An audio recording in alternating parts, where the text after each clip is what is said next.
बोलो साधो सत साहिब, सभी संत महात्माओं को सत साहिब, सभी साध संगत को सत साहिब, सभी सत्संगी भाइयों को सत साहिब। आप सभी दर्शकों का स्पिरिचुअल नॉलेज चैनल पर हार्दिक स्वागत है। आज का मेरा टॉपिक है सत्य। सत्य एक संस्कृत का शब्द है। इसका अर्थ होता है वास्तविकता, सच्चाई या सार। हमें सत्य को अपने जीवन में ग्रहण करना चाहिए, अपनाना चाहिए, सत्य के मार्ग पर चलना चाहिए। सभी ज्ञान का आधार सत्य ही है। सत्य के राह पर चल के ही हम उस परमात्मा को प्राप्त कर सकते हैं। ये पृथ्वी, आकाश, सभी ग्रह, चांद और सूरज बिना किसी सहारे के सत्य पर आधारित हैं। उस परमात्मा के द्वारा इनको नियंत्रित किया जाता है और सत्य के आधार पर ही मनुष्य की आत्मा जागृत होती है। जितना भी संसार के अंदर ज्ञान है, वेद हैं, वाणी है, सबका आधार सत्य है। हमें अपने जीवन में कुछ नियमों को अपनाना चाहिए, धारण करना चाहिए और सत्य के मार्ग पर चल करके ही हम जीवन में उन्नति कर सकते हैं। तो अपनी आत्मा को जागृत करना चाहिए। हमें मन, वचन, कर्म और वाणी से सत्य को अपनाना चाहिए और उस परमात्मा पर पूर्ण विश्वास रखना चाहिए।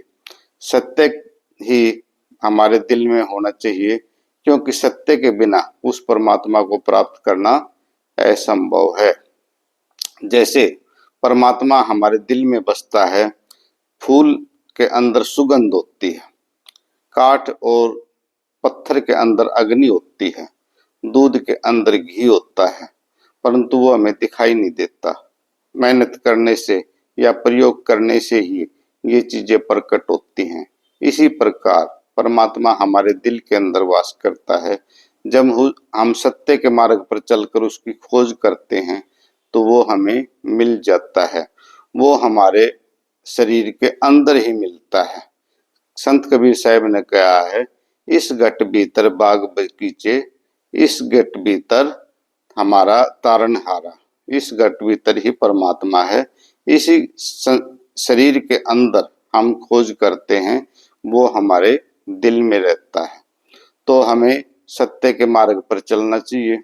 कभी झूठ कपट अपने जीवन में नहीं अपनाना चाहिए। नैतिकता अपनानी चाहिए। अनैतिक कार्यों से बचना चाहिए। अच्छा आचरण भी सत्य पर आधारित होता है। मन, वचन, कर्म से हमें सत्य पर आधारित होना चाहिए। शुद्ध खान पान और शुद्ध विचारों को अपनाना चाहिए।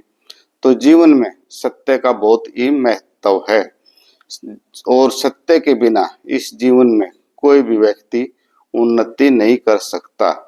तो हमें अपने जीवन में कुछ सिद्धांतों को, कुछ आचरणों को, कुछ आध्यात्मिक ज्ञान को, आध्यात्मिक बातों को अपना करके ही तरक्की या उन्नति मिल सकती है। सत्य के बिना कुछ भी नहीं है। कहा गया सत्य में जयते। तो इस जैसे महाभारत का युद्ध था, वो भी सत्य, धर्म और अधर्म पर आधारित था। तो भगवान श्री कृष्ण ने धर्म का पक्ष ही लिया था, सत्य का साथ ही दिया था। इसी प्रकार सत्याग्रह पर, सत्य की राह पर चल करके महात्मा गांधी ने आंदोलन किए और ये देश आजाद हुआ। जितने भी हमारे क्रांतिकारी नेता थे, सबने सत्याग्रह को, सत्य की पर आग्रह, सत्याग्रह का मतलब होता है सत्य पर आग्रह, सत्य की रास्ते पर चल करके हमारे देश को आजादी दिलवाई। तो हमें भी अपने जीवन में मन, वचन, कर्म से सत्य को अपनाना चाहिए और अपनी बुद्धि को सत्य के मार्ग पर लगाना चाहिए। तो आप सभी दर्शकों का वीडियो देखने के लिए बहुत बहुत धन्यवाद।